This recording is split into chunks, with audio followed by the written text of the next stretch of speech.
အင်္ဂလိပ်စာလေ့လာတဲ့အခါမှာအဓိကလိုအပ်တာကတော့လေ့လာဖို့စိတ်ပိုင်းဖြတ်တာပါပဲ။မနေ့ပြန်မှလေ့လာမယ်၊တစ်ပတ်ခါမှလေ့လာမယ်ဆိုတဲ့ excuses စင်ချင်တွေကမဖြစ်သင့်ပါဘူး။ You should take action right now without thinking anything.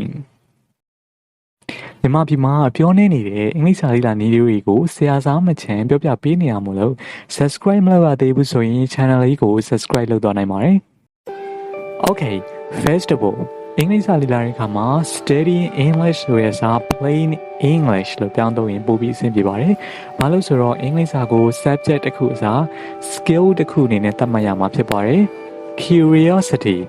စူးစမ်းချင်စိတ်ကိုမှန်ကန်တဲ့နည်းလမ်းမျိုးစုံနဲ့ပေါ့ပလေ့လာရပါမယ်။အင်္ဂလိပ်စာလေ့လာဖို့အကောင်းဆုံးချိန်ဆိုတာမရှိဘူး။အသက်အရွယ်နဲ့လည်းမဆိုင်ဘူး။တိန်းနေဆယ်ချီရာချီသင်တန်းတွေအများကြီးတက်နိုင်မှတက်မြောက်တယ်ဆိုတာလည်းလုံးဝမဟုတ်ပါဘူး။ You should thank to the internet. There are many resources available that you can get access out there. အင်တာနက်ကိုကျေးဇူးတင်လိုက်ပါနော်။မိမိသိချင်တဲ့အကြောင်းအရာတွေမရေမတွက်နိုင်အောင်ရှိနေပါတယ်။ကျွန်တော်တို့ကကျောင်းကောင်းတွေတက်နိုင်မှာသင်တန်းကောင်းတွေတက်နိုင်မှာရမယ်ဆိုရင်မှားယွင်းနေတဲ့ myth ကိုဖျောက်ရမယ်။ We need to create our own education. We can be a student. We can be a teacher. We can be a founder. Okay နော်ကျွန်တော်တို့လိုချင်တဲ့ education ကျွန်တော်တို့လိုချင်တဲ့ကျွန်တော်တို့ဖြစ်ချင်တဲ့အကြောင်းအရာတွေကိုကျွန်တော်တို့ကိုယ်တိုင်ဖန်တီးလို့ရတယ်။အကြောင်းတွေတက်မှရမယ်ဆိုရဲအကြောင်းတွေတက်မှအကြောင်းကောင်းတွေတက်မှသင်တန်းကောင်းတွေတက်မှရမယ်ဆိုရဲမှားယွင်းနေတဲ့ myth ဒါကိုဖျောက်ရမယ်။ Okay နော်ကျွန်တော်တို့က self study သွားရင်လည်းလုံးဝအင်္ဂလိပ်စာကို fluent ဖြစ်တဲ့အထိ fluency ရတဲ့အထိရနိုင်ပါတယ်။အဲ့ဒါကြောင့် English learning plan ဆိုပြီးတော့ overall ခြုံပြောပြပေးနိုင်တဲ့ methods လို့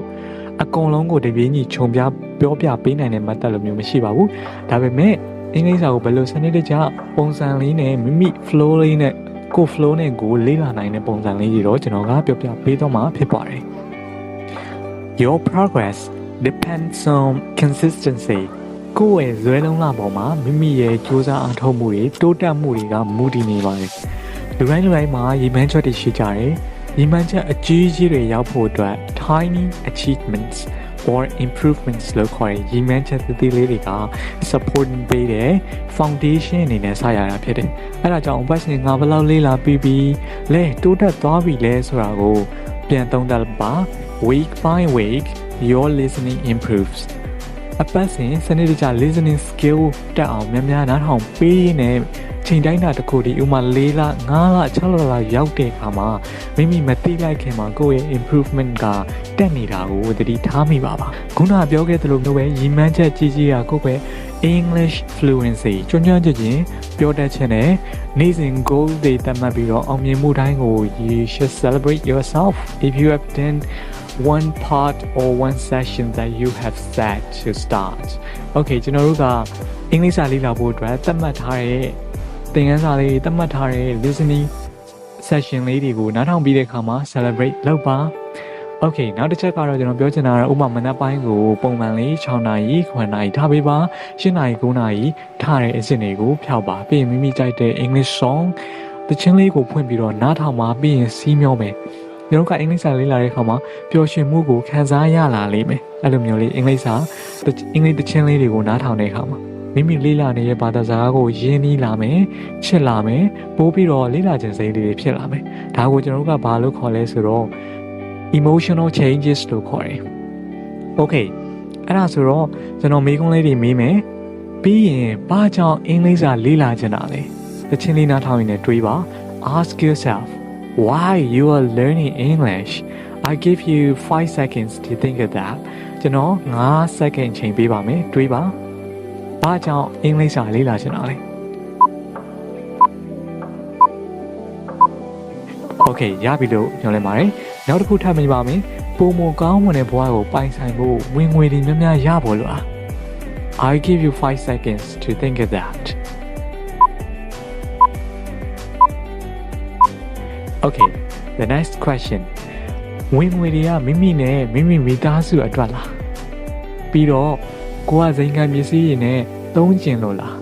နိုင်ငံသားတွေမှာထွက်ပြီးတော့ခီးတွေသွားကျင်လို့လား I give you 5 seconds to think of that. Okay ရပြီလို့မျှော်လင့်နေနော်အဲ့လိုမျိုးဝင်ငွေတွေရဖို့အင်္ဂလိပ်စာလေ့လာဖို့လေ့လာပြီးတက်မြောက်မှသာလုပ်ငန်းခွင်မှာပို့ပြီးတော့ပတ်စံရမယ်ဘာလို့လဲ English is the language of international business အဲ့လိုမျိုးလေ့လာခြင်းစိတ်ရအောင်တွေးတာကိုကျွန်တော်တို့က emotional changes ဖြစ်အောင်လုပ်တာအဲ့ဒါကိုကျွန်တော်တို့ကနောက်တစ်မျိုးဘယ်လိုခေါ်လဲ peak emotional state လို့ခေါ်တယ်။ကျောင်းတွေမှာဖြစ်ဘူးကြအောင်ပါ။စာကြက်ရင်းနဲ့လုံးဝစိတ်မပါတာမျိုးပြင်းနေတာမျိုးဘာကြောင့်လဲဒီစာကြက်နေရတာဘာအတွက်ကြောင့်ကြက်နေရမှန်းကိုမသိဘူး။ဆောင်းဝဲပဲဒီအောင်မှုပဲကြက်နေကြတယ်။ Okay နော်။ဆောင်းဝဲတွေအောင်မှုကြက်တာဆိုရင်ဒါက peak emotional state ကိုမရောက်နိုင်ဘူး။ဆောင်းဝဲအောင်ဖို့ဆိုတာက fundamental or basic goal တခုမျှတာပဲအကြောင်းသားတွေအကုန်လုံးတွေးတယ်အကုန်လုံးဆောင်မွေးအောင်ကြကြတယ်ဒါက peak emotional state မဟုတ်ဘူးအထွတ်ထိပ်ကိုကြောင်းနိုင်တဲ့အတွေးမျိုးမဟုတ်ဘူးအဲ့လိုတွေးမဲ့အစားဥပမာကိုက biology ယူထားတယ်လို့ယူဆပါစို့အပင်နဲ့ပတ်သက်တဲ့စာပိုင်းလေးကိုမှတ်တဲ့အခါမှာဒီအပင်လေးကြောင်းကိုသိကျင်တဲ့စိတ် curiosity ဒီအပင်တွေကလက်တွေ့ပေါ်မှာဘယ်လိုအသုံးဝင်နေလဲပြင်ပဈေးကွက်မှာရောထိုးဖောက်နေလားအဲ့လိုမျိုးထက်ကစူးစမ်းတွေးတောရင်းနဲ့စိတ်ဝင်စားလာရင်းနဲ့တစုံတစ်ခုကိုမှတ်တဲ့အခါမှာခဏတာတွင်းမှာရတယ်။ Okay နော်။အဲ့ဒါကကျွန်တော်တို့ရဲ့ peak emotional state ကိုရောက်အောင်လုပ်တာ။ Okay ကျွန်တော်တို့ကဒီအပင်လေးကတကယ်လက်တွေ့ပေါ်ကဈေးကွက်တွေမှာဘယ်လောက်ထိငါးသားဒီလိုမျိုးဒီအပင်လေးနဲ့စီးပွားရေးလုပ်မယ်ဆိုရင်ဒီအပင်လေးတွေကြောင်းကိုသာတကယ်သိမယ်။သူ့ရဲ့လိုအပ်တဲ့မြေဩဇာတွေလိုအပ်တဲ့ပုံစံလေးတွေ sunlight တွေအခြားသောenvironmental factors တွေအဓိကပံ့ပိုးမယ်ဆိုရင်အပင်လေးတွေကြီးထွားလာမယ်ဒီလိုမျိုးဆိုရင်ကျွန်တော်တို့ဈေးကွက်မှာဘယ်လိုမျိုးထိုးဖောက်နိုင်မလဲဆိုတဲ့အကြောင်းအရာလေးတွေကိုလည်းကျွန်တော်တို့ကသိလာမယ်ဆိုရင်ဒါကျွန်တော်တို့ကပို့ပြီးတော့အဆင်ပြေနိုင်တယ်ပို့ပြီးတော့လေ့လာတဲ့အခါမှာမှတ်မိရပို့ပြီးတော့လွယ်ကူနိုင်ပါတယ် Okay ကျွန်တော်ခုနကပြောခဲ့တဲ့ကြက်တယ်ဆိုတဲ့အကြောင်းအရာလေးကိုကျွန်တော်မသုံးချင်ပါဘူးမှတ်တယ်ဆိုတဲ့အကြောင်းအရာလေးကိုပဲကျွန်တော်သုံးချင်ပါတယ်။ Okay ကျွန်တော်တို့ကစာရီလူကိုသဘောတရားရာကြက်တယ်ဆိုရဲဟာကဒါကမဖြစ်သင့်ပါဘူးကျွန်တော်တို့ကမှတ်သင့်ပါတယ်။ပန်းနိုင်ရောက်ဖို့ကိုကျွန်တော်တို့ကဘယ်လမ်းကသွားအဓိကပန်းနိုင်ကိုရောက်မယ်။ဘယ်လိုပုံစံမျိုးနဲ့ပဲကျောင်းသားကရေးလာဘယ်လိုပုံစံမျိုးနဲ့ဘယ်လို form မျိုးနဲ့ပဲရေးအဓိကကကျွန်တော်တို့က exam တစ်ခုမှာသူကအဓိက point တွေပါတယ်အဓိက concept တွေပါတယ်အဓိက theory ပါတယ်ဆိုရင်ဒီ examiner ကအမှတ်ပေးရမှာဖြစ်ပါတယ်အဲဒါကြောင့်ကြက်တဲ့စနစ်ကနေကျွန်တော်တို့ကမှတ်တဲ့စနစ်အဓိက thinking skill ကို supporting ပေးထားတဲ့ system တစ်ခုလိုအပ်ပါတယ်အဲ့လိုမျိုးဆိုရင်တော့ကျွန်တော်တို့ရဲ့ education ကပို့ပြီးတော့ improvement ဖြစ်လာမှာဖြစ်ပါတယ်ကျွန်တော်တို့ရဲ့ငယ်စဉ်ဘဝတွေကလည်းကလေးတွေက10နှစ်တာကာလလုံးအင်္ဂလိပ်စာမပြောသင်ကြားခဲ့ရပေမဲ့မပြောနိုင်တဲ့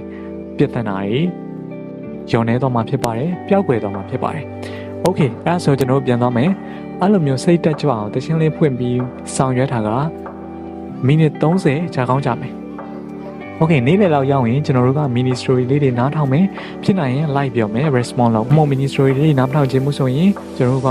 movies လေးတွေကြည့်မယ် movies ကဘယ်လို movies လေးကြည့်နိုင်မယ်ဆိုရင် animation movies လေးတွေကြည့်နိုင်မယ်။ Okay နော်အဲ့လိုမျိုးညာပိုင်းမှာလည်း the same story ပြန်နားထောင်မယ် movies လေးကိုလည်းထပ်ပြီးတော့ကြည့်မယ်ကျွန်တော်တို့က language တစ်ခုကိုစီးမြော့လာမယ် Okay နော်အဓိကပြောချင်တာကမိမိရဲ့ပတ်ဝန်းကျင်ကို English learning materials တွေနဲ့ surround လုပ်တာ surround yourself with the sounds of English all day long Okay နော်ကျွန်တော်တို့ရဲ့ပတ်ဝန်းကျင်ကို English အသံအနေနဲ့ပဲ surrounding လုပ်တာဝန်းရံထားတာ Okay နော်အဲ့ဆိုကျွန်တော်ငယ်စဉ်ဘဝမှာလဲyour relatives your family your parents and your brothers and sisters အမြဲတမ်းမြန်မာလိုပြောနေတယ် Okay နော်အဲ့လိုမျိုးပြောနေရတယ်ကျွန်တော်တို့ရဲ့ listening skill ကတက်လာတာဒါကကျွန်တော်တို့ကမြန်မာဘာသာစကားကိုအဓိကတက်လာတဲ့အကြောင်းရင်း number 1က listening ပဲအဓိက listening ပဲအမြဲတမ်းနားထောင်လာတယ်ပြီးတော့ဒုတိယ important point က practice လိုက်ပြီးတော့လေ့ကျင့်တာနည်းနည်းချင်းစီပြောရင်းကနေပြီးတော့ကျွန်တော်တို့က phrase တွေ sentence တွေကိုမှန်ကန်ပြောနိုင်လာတာဒါကဘယ်ဘာသာစကားမဆို approach လုပ်တဲ့အခါမှာအတူတူပါပဲ Okay အဲ့လိုမျိုးနေ့စဉ်အကျဉ်းလေးလုပ်သွားမယ်ဆိုရင်ပြီးတော့လေးလာချိန်လေးတွေမိသားစုနဲ့ကုံဆုံးချိန်လေးတွေအလုပ်ချိန်လေးတွေကိုသူ့နေရာနဲ့သူစနစ်တကျလေးလာသွားမယ်ဆိုရင်မိမိရဲ့ improvement ကတိတိကျကျတက်လာမှာဖြစ်တယ် Okay တခုသတိပြုရမှာကထပ်ခါနားထောင်ပါ Repetition is the key to success Okay เนาะကျွန်တော်တို့ကမြန်မာဘာသာစကားနားထောင်တဲ့အခါမှာလည်းမြန်မာဘာသာစကားကိုတက်မြောက်ခဲ့တဲ့အခါမှာလည်းထပ်ခါကြားလာလို့ဒါလည်းကျွန်တော်တို့ကလိုက်ပြောကြည့်ရင်းကနေပြီးတော့နောက်ဆုံးမှာတော့တကယ်ကျွမ်းကျင်စင်ကိုရောက်တော့တာဖြစ်ပါတယ် listening နဲ့အဓိကလေ့လာတဲ့အခါမှာအားသာချက်ကမိမိအလုပ်သွားနေတဲ့အချိန်မှာနားထောင်နိုင်တယ် Pascal စီးနေတဲ့အချိန်မှာလည်းနားထောင်နိုင်တယ် Listen to every free moment you have on every shot ကိုအားတဲ့အချိန်တိုင်းမှာ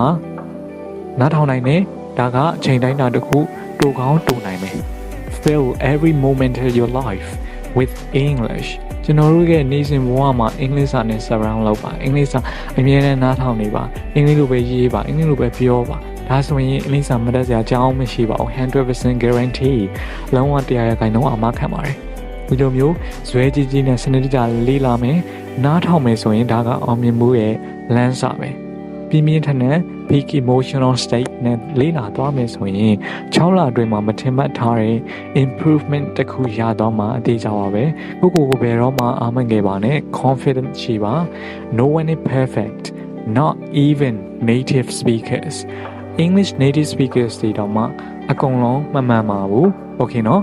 သူတို့လည်းအမှားတွေလုပ်နေစေပါအဲ့လိုမျိုး English listening ကိုမိမိပတ်ဝန်းကျင်တဲ့ဘက် surrounding လုပ်သွားမယ်ဆိုရင်စကားလုံးတွေစာကြောင်းတွေ automatically ထွက်လာလိမ့်မယ် Believe me I have been learning English for a couple of years this is the only way that I can share with you and that make me improved in a short period of time okay ငယ်ကအတန်းမှာထိုင်ပြီးတော့ grammar တွေသိသင်ခဲ့ရတဲ့ grammar တွေအလိုလျောက်တီးတန်နဲ့မတင်ရပဲသဘာဝချက်ကြောင့်မှန်ကန်မြန်ဆန်ပြောနိုင်ရေးနိုင်လာမယ်မိမိကိုမိမိယုံကြည်မှုပိုရှိလာမယ် Okay ဒါကတော့ကျွန်တော်ပြပေးခြင်းနဲ့ daily English learning plans ကိုဘယ်လိုစနစ်တကျသွားနိုင်မလဲဆိုတာနဲ့ပတ်သက်ပြီးတော့ပြပေးခဲ့တာဖြစ်ပါတယ်မိမိတို့အကျိုးတစုံတရာရှိသွားမယ်ထပ်ပြီးတော့လည်းအင်္ဂလိပ်စာ learning methods တွေကိုသိချင်တယ်ဆိုရင်If you're new here, remember to subscribe to my YouTube channel. Make me create more lessons. Thanks for watching.